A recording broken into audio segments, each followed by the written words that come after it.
నవరాత్రి 7వ రోజు ఆరాధించే రూపం కాళరాత్రిదేవి. ఆమెను అత్యంత ఉగ్రరూపిణి, రాత్రిలా కృష్ణవర్ణముతో భయానకముగా కనిపించే శక్తిరూపముగా వర్ణించారు.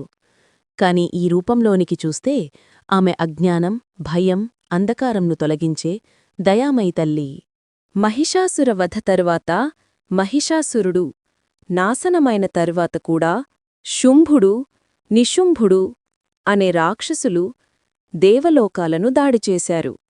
వారి సైన్యం భూమి, ఆకాశం అంతా కబళించింది. ఈ స్థితిలో దేవతలు మళ్లీ దుర్గామాతను ప్రార్థించారు. ఉగ్రశక్తి అవతారం. ఆ వేడుక విని దుర్గాదేవి తన శరీరంలో నుండి ఒక అగ్నిజ్వాల వంటి శక్తిని వెలువరించింది. ఆ జ్వాలే కాళరాత్రి రూపంలో మహాశక్తి.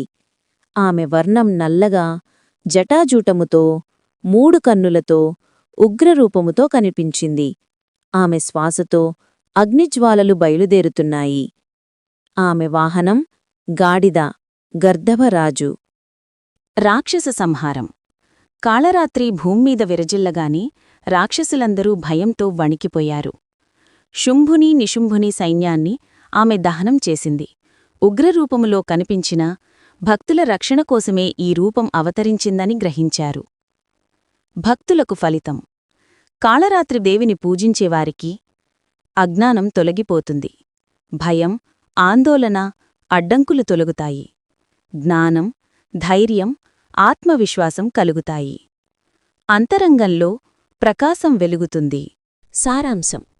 కాళరాత్రి రూపం బయటకు భయంకరంగా కనిపించినా లోపల ఆమె సాక్షాత్ దయామయి తల్లి.